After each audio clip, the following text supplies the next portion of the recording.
বিসমিল্লাহির রহমানির রহিম। আসসালামু আলাইকুম রহমতুল্লাহ। এমন একটি রাত যে রাতের মধ্যে মানুষের জীবন সম্পর্কে অনেক গুরুত্বপূর্ণ সিদ্ধান্ত নেওয়া হবে। কে মারা যাবে, কে জীবিত থাকবে, আর কে এই পৃথিবীতে নতুন জীবন শুরু করবে এবং কে এই পৃথিবী থেকে বিদায় নিয়ে চলে যাবে। কে গরিব থেকে ধনী হবে, আর কোন ব্যক্তির জীবনের শেষ সময় শুরু হতে চলেছে, আর কাদের মৃত ব্যক্তিদের তালিকাতে নাম লেখা হবে। তো আজকের এই ভিডিওতে আমরা আপনাদেরকে জানাবো যে শবে বরাতের বাস্তবতা কি আছে, এ রাতে নামায় আমল কেন পরিবর্তন করা হয়, আর এই রাতে মানুষের সম্বন্ধে কি কি গুরুত্বপূর্ণ সিদ্ধান্ত নেওয়া হয়। আর খুদা না খাস্তা যদি আল্লাহ রাব্বুল আলামিন মৃত ব্যক্তিদের তালিকাতে আমাদের নাম লিখে থাকেন, তাহলে আমাদেরকে কি করা উচিত, আর এই রাতে কতজন ব্যক্তিকে ক্ষমা করা হয়, এবং এই রাতে কোন কোন গুনাহ আছে যেগুলিকে মাফ করা হয় না। আর এই রাতে হযরত মুহাম্মদ মুস্তাফা সাল্লাল্লাহু তাআলা আলাইহি ওয়াসাল্লাম কোন কোন আমলগুলি করার আমাদেরকে নির্দেশ দিয়েছেন, আর প্রয়োজন অনুসারে কিভাবে সমস্ত মুসলমানদের এই শবে বরাত অতিবাহিত করা উচিত। এই সমস্ত প্রশ্নের উত্তর কোরআন ও হাদিসের আলোকে আজকের এই ভিডিওতে আমরা আপনাদেরকে জানাতে চলেছি। তাই আপনাদের কাছে অনুরোধ যে ভিডিওটিকে শেষ পর্যন্ত অবশ্যই দেখবেন। এটা তো আমরা সকলেই জেনে থাকি যে শাবানুল মুআজ্জামের 15वी রাত্রিকে শবে বরাত বলা হয়ে থাকে। আর সব শব্দের অর্থ হলো গিয়ে রাত, আর বরাত শব্দের অর্থ হলো গিয়ে মুক্তি। কেননা এই রাতে মুসলমানরা আল্লাহ রাব্বুল আলামিনের দরবারে তওবা করে থাকে, নিজের জন্য মাগফিরাতের দোয়া করে থাকে, আর আল্লাহ রাব্বুল আলামিনের দরবারে সমস্ত গুনাহ থেকে দূরে থাকার প্রতিশ্রুতি করে থাকে। আর আল্লাহ রাব্বুল আলামিনও নিজের রহমতে অসংখ্য মুসলমানকে জাহান্নাম থেকে মুক্তি দিয়ে থাকেন। সেই জন্য এই রাতকে শবে বরাত বলা হয়ে থাকে। হযরত আতা বিন ইয়াসার রাদিয়াল্লাহু তাআলা আনহু ইরশাদ করেছেন, লাইলাতুল কদরের পর শাবানের 15তম রাত সবচেয়ে আফজাল রাত হয়ে থাকে। আপনাদেরকে জানিয়ে রাখি যে শবে বরাতকে আল্লাহ রাব্বুল আলামিন ফেরেশতাদের জন্য ঈদের দিন নির্ধারণ করে রেখেছেন। যেমনভাবে আল্লাহ রাব্বুল আলামিন জমিনে বসবাসকারী মানুষদের জন্য 2টি ঈদ নির্ধারণ করে রেখেছেন, ঠিক তেমনই ভাবে আল্লাহ রাব্বুল আলামিন আসমানে বসবাসকারী ফেরেশতাদের জন্য 2টি ঈদ নির্ধারণ করে রেখেছেন।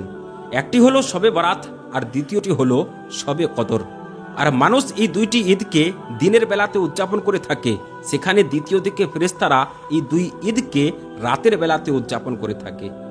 আল্লাহ রাব্বুল আলামিন এই 2টি রাতকে ফেরেশতাদের জন্য এই জন্য নির্ধারণ করেছেন যে কেননা মানুষ রাতের বেলাতে ঘুমিয়ে থাকে, কিন্তু অন্যদিকে ফেরেশতারা রাতে ঘুমায় না, বরং তারা সর্বসময় আল্লাহ রাব্বুল আলামিনের ইবাদতে ব্যস্ত থাকে। শবে বরাতের সম্বন্ধে আল্লাহ রাব্বুল আলামিন পবিত্র কুরআনুল কারীমে ইরশাদ করেছেন, ওয়াল কিতাবিল মুবিন ইন্না আনজালনাহু ফি লাইলাতিন মুবারাকাহ ইন্না কুন্না মুনজিরিন ফিহা ইউফাররিকু কুল্লু আমরিন হাকিম। শপথ সুস্পষ্ট কিতাবের, নিশ্চয় আমি এটিকে বরকতময় রাতে নাজিল করেছি, নিশ্চয় আমি সতর্ককারী। এই রাতে প্রত্যেকটি জিনিসের ফয়সালা করে দেওয়া হয়। এই আয়াতের তফসিরে মুফাসসিরিনগণেরা বলেছেন যে এই শব্দের অর্থ হচ্ছে শবে কদর অথবা শবে বরাত। আর হযরত আকরামা রাদিয়াল্লাহু তাআলা আনহু ও অন্যান্য মুফতিয়ানে ইকরাম এটি বলেছেন যে লাইলাতুল কদর থেকে শবে বরাতই মনে করা হয়েছে। তো এই রাতে সেই সমস্ত মানুষদের লিস্ট মানে তালিকা তৈরি করা হয় যারা এই পৃথিবীতে জীবিত থাকবে, আর যারা এই বছরের মধ্যে এই পৃথিবী থেকে বিদায় নিয়ে চলে যাবে, এবং যারা হজ করবে, এই সমস্ত মানুষদের নাম এ রাতে লিখে দেওয়া হয়। আর এই তালিকাতে যা কিছু লেখা হয়ে থাকে তার মধ্যে কিঞ্চিত পরিমাণ কম করা হয় না। হযরত আয়েশা সিদ্দিকা রাদিয়াল্লাহু তাআলা আনহা থেকে বর্ণিত আছে, রাসূল আকরাম সাল্লাল্লাহু তাআলা আলাইহি ওয়াসাল্লাম ইরশাদ করলেন, হে আয়েশা, তুমি কি জানো যে শাবান মাসের 15 তারিখে কি হয়ে থাকে? রাসূলুল্লাহ সাল্লাল্লাহু তাআলা আলাইহি ওয়াসাল্লাম ইরশাদ করলেন, আসছে বছরে যতগুলো মানুষ জন্ম নিতে চলেছে সে সমস্ত মানুষের নাম এই রাতে লিখে দেওয়া হয়, আর আগামী বছরের মধ্যে যে সমস্ত মানুষ মৃত্যুবরণ করবে তাদেরও নাম এই রাতে লিখে দেওয়া হয়। এবং এই রাতে মানুষ এক বছরের মধ্যে যা কিছু আমলগুলি করেছে সেই সমস্ত আমলগুলিকে ফেরেশতারা আল্লাহ রাব্বুল আলামিনের দরবারে পেশ করে থাকে। আর এই রাতেই সমস্ত মানুষের রিজিক মুকরর করা হয়ে থাকে। হযরত আতা বিন ইয়াসার রাদিয়াল্লাহু তাআলা আনহু বলেছেন, শাবান মাসের 15 তারিখের রাতে আল্লাহ রাব্বুল আলামিন মালাকুল মউতকে একটি তালিকা দিয়ে এটি হুকুম করেন যে এই তালিকাতে যে সমস্ত মানুষের নাম লেখা আছে সেই সমস্ত মানুষদের আসছে বছরে নির্দিষ্ট সময়ে, মানে যে সময়টি এই লিস্টে লেখা রয়েছে সেই সময়ে যেন তার জান কবজ করা হয়। এই রাতের মধ্যে মানুষের জীবন আর মৃত্যুর ফয়সালা করে দেওয়া হয়। কিন্তু মানুষের অবস্থা এমনটি হয়ে গেছে যে তারা আল্লাহ রাব্বুল আলামিনকে ভুলে গিয়ে নিজের জগতেই মগ্ন হয়ে আছে। কেউ ব্যাংক ব্যালেন্স বাড়াতে ব্যস্ত আছে, তো কেউ আবার কোঠা বাংলা তৈরি করতে ব্যস্ত আছে, তো কেউ আবার শাদী বিহাতে ব্যস্ত আছে। কিন্তু তারা এটি জানে না যে তার নাম মৃত ব্যক্তিদের তালিকাতে লিখে দেওয়া হয়েছে। হযরত উসমান বিন মুহাম্মদ রাদিয়াল্লাহু তাআলা আনহু থেকে বর্ণিত আছে যে সরওয়ারে দু আলম হযরত মুহাম্মদ মুস্তাফা সাল্লাল্লাহু তাআলা আলাইহি ওয়াসাল্লাম ইরশাদ করেছেন, প্রথম শাবান থেকে দ্বিতীয় শাবান পর্যন্ত এই রাতে মানুষের জীবন শেষ করার সময় লেখা হয়ে থাকে। এমনকি মানুষ কখন বিয়ে করবে আর তার সন্তান কখন জন্ম নেবে সেটিকেও এই রাতে লিখে দেওয়া হয়, যদিও তার নাম মৃত ব্যক্তিদের তালিকাতে লিখে দেওয়া হয়েছে। আর শবে বরাত সবচেয়ে বড় আনন্দের রাত এই জন্য কেননা এই রাতে আল্লাহ রাব্বুল আলামিন অসংখ্য বান্দা ও বান্দীদের গুনাহ মাফ করে থাকেন। যেমনটি হযরত আয়েশা সিদ্দিকা রাদিয়াল্লাহু তাআলা আনহা বলেন যে এক রাত আমি নবী করিম সাল্লাল্লাহু তাআলা আলাইহি ওয়াসাল্লামকে নিজের কাছে পেলাম না, তো সেই জন্য আমি আপনাকে খোঁজার জন্য বের হয়ে গেলাম। আমি দেখতে পেলাম যে আপনি সাল্লাল্লাহু তাআলা আলাইহি ওয়াসাল্লাম জান্নাতুল বাকিতে উপস্থিত রয়েছেন। তো যখন আপ সাল্লাল্লাহু তাআলা আলাইহি ওয়াসাল্লাম আমাকে দেখতে পেলেন তো ইরশাদ করলেন, হে আয়েশা, তুমি কি এটি ভয় পাচ্ছ যে আল্লাহ রাব্বুল আলামিন ও তার রাসূল তোমার প্রতি অবিচার করবেন? তো আমি আরজ করলাম, ইয়া রাসূলুল্লাহ সাল্লাল্লাহু তাআলা আলাইহি ওয়াসাল্লাম, আমি এটি ভেবেছিলাম হয়তো আপনি অন্য কোনো আহলিয়া রাদিয়াল্লাহু তাআলা আনহুমের কাছে তশরিফ নিয়ে গেছেন। তো নবী করিম সাল্লাল্লাহু তাআলা আলাইহি ওয়াসাল্লাম ইরশাদ করলেন, আল্লাহ রাব্বুল আলামিন শাবান মাসের 15 তারিখে এই পৃথিবীতে নিজের মহিমা অনুসারে তশরিফ নিয়ে আসেন আর কাবিলায় বানু কলবের ছাগলের চুলের চেয়েও বেশি মানুষের গুনাহ মাফ করে থাকেন।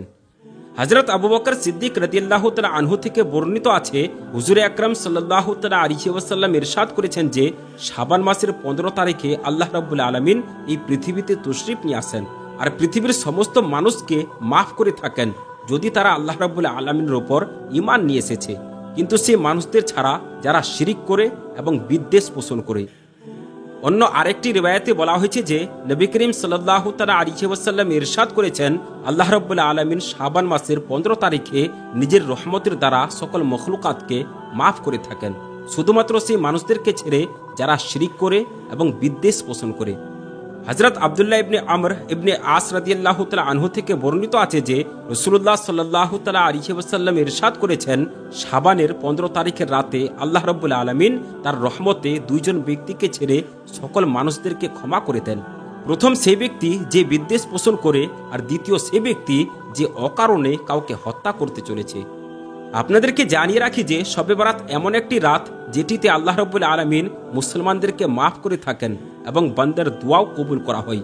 যেমনটি হযরত উসমান রাদিয়াল্লাহু তাআলা আনহু থেকে বর্ণিত আছে, হুজুর আকরাম সাল্লাল্লাহু তাআলা আলাইহি ওয়াসাল্লাম ইরশাদ করেছেন যে যখন শাবান মাসের 15 তারিখ এসে থাকে তো তখন আল্লাহ রাব্বুল আলামিনের পক্ষ থেকে এটি এলান করা হয় যে কে আছো যে আমার কাছে ক্ষমা চাইবে, যাতে করে আমি তাকে ক্ষমা করে দেব। যদি রিজিকের প্রয়োজন থেকে থাকে তাহলে আমার কাছে চেয়ে নাও, আমি তোমাদেরকে রিজিকের ব্যবস্থা করে দেব।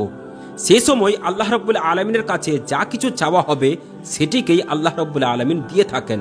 আল্লাহ রাব্বুল আলামিন সকলেরই দোয়া কবুল করে থাকেন, শুধুমাত্র গুনাহগার মহিলা আর মুশরিক ব্যক্তিকে ছাড়া সবার দোয়া কবুল করে থাকেন। হযরত আলী রাদিয়াল্লাহু তাআলা আনহু থেকে একটি রিওয়ায়াতে বর্ণিত হয়েছে, হযরত মুহাম্মদ মুস্তাফা সাল্লাল্লাহু তাআলা আলাইহি ওয়াসাল্লাম ইরশাদ করেছেন যে যখন 15 শাবানের রাত আসবে তখন রাতের বেলাতে কিয়াম করবে, মানে নামাজ আদায় করবে, আর দিনের বেলাতে রোজা রাখবে। কেননা গুরবে আফতাব মানে সূর্যাস্তের সময় থেকেই আল্লাহ রাব্বুল আলামিনের রহমত পৃথিবীতে নাজিল হতে শুরু করে দেয়। আর আল্লাহ রাব্বুল আলামিন বান্দাদেরকে ডেকে ডেকে বলেন যে যদি রিজিকের প্রয়োজন থেকে থাকে তাহলে আমার কাছে চেয়ে নাও, আমি তোমাদেরকে রিজিক দান করব। যদি অসুস্থ থেকে থাকো তাহলে আমার কাছে সুস্থতা চেয়ে নাও, আমি তোমাদেরকে শিফা দান করব। যদি মুসিবত পেরেশানিতে থেকে থাকো তাহলে আমার কাছে সাহায্য চাও, আমি তোমাদেরকে মুসিবত পেরেশানি থেকে মুক্তি দিয়ে দেব।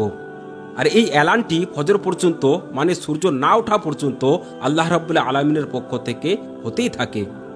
নবী করিম সাল্লাল্লাহু তাআলা আলাইহি ওয়াসাল্লাম ইরশাদ করেছেন যে শাবান আমার মাস এবং রমজান আল্লাহ রাব্বুল আলামিনের মাস। রিওয়ায়াতে বর্ণিত আছে যে নবী করিম সাল্লাল্লাহু তাআলা আলাইহি ওয়াসাল্লাম রমজান ছাড়া এই শাবান মাসে বেশি বেশি করে রোজা রাখতেন, আল্লাহ রাব্বুল আলামিনের ইবাদতের জন্য প্রস্তুত হয়ে যেতেন। নবী করিম সাল্লাল্লাহু তাআলা আলাইহি ওয়াসাল্লাম শাবান মাসে প্রচুর পরিমাণে আল্লাহ রাব্বুল আলামিনের ইবাদত করে থাকতেন এবং সাহাবাদেরকে এই সম্বন্ধে তালকিনও করতেন। কিন্তু দুঃখের বিষয় হচ্ছে এই যে আজকের যুগে মানুষ এই পবিত্র রাতকে বিছানাতে অতিবাহিত করে দেয়। যে রাতে আল্লাহ রাব্বুল আলামিনের কাছে মাগফিরাতের জন্য দোয়া করতে হয়, সে রাতকে মুসলমান ফুজুল খরচ এবং আতিশবাজি করে কাটিয়ে দেয় এবং আল্লাহ রাব্বুল আলামিনকে খুশি করার পরিবর্তে উল্টা এই সমস্ত গুনাহ করে তারা আল্লাহ রাব্বুল আলামিনের নাফরমানি করতে লাগে এবং আল্লাহ রাব্বুল আলামিনকে নারাজ করে থাকে। তো এই রাতে আমাদের জন্য এটি উচিত হবে যে বেশি বেশি করে ইবাদত করা আর সমস্ত গুনাহ থেকে তওবা করা, কেননা হতে পারে যে আমাদেরও নাম সেই ব্যক্তিদের তালিকাতে লেখা হয়ে গেছে যারা এই বছর মৃত্যুবরণ করবে। সেই জন্য আমাদের জন্য এটি উচিত হবে যে এই পৃথিবীতে যে সকল গুনাহগুলি আমরা করেছি সেই সকল গুনাহ থেকে তওবা করা আর আল্লাহ রাব্বুল আলামিনের দরবারে সেই সমস্ত গুনাহগুলির ক্ষমা চেয়ে নেওয়া। সেজন্য শবে বরাতের রাতকে আল্লাহ রাব্বুল আলামিনের দরবারে আমাদেরকে অতিবাহিত করা উচিত আর রাত জাগরণ করা উচিত, যেমনভাবে রাসূলুল্লাহ সাল্লাল্লাহু তাআলা আলাইহি ওয়াসাল্লাম নিজেই এই রাত জাগরণ করতেন আর যেমনভাবে রাত জাগরণ করার হুকুম দিয়েছেন। আল্লাহ রাব্বুল আলামিনের দরবারে দোয়া করি যেন আল্লাহ রাব্বুল আলামিন নবী করিম সাল্লাল্লাহু তাআলা আলাইহি ওয়াসাল্লামের কথা মোতাবেক চলার তৌফিক দান করেন আর নবী করিম সাল্লাল্লাহু তাআলা আলাইহি ওয়াসাল্লামের মুহাব্বতে বাঁচার ও মরার ভাগ্য দান করেন আর এই রাতের ওসিলাতে আমাকে এবং সমস্ত মুসলমানের মাগফিরাত দান করেন। আমিন ইয়া রাব্বাল আলামিন। বন্ধুরা, আমরা আশা করছি যে আজকের এই ভিডিওটি আপনাদেরকে ভালো লেগেছে। যদি ভালো লেগে থাকে তাহলে একটি লাইক করবেন এবং চ্যানেলে যদি আপনি নতুন হয়ে থাকেন তাহলে চ্যানেলটিকে সাবস্ক্রাইব করবেন। আসসালামু আলাইকুম ওয়া রাহমাতুল্লাহি ওয়া বারাকাতুহু।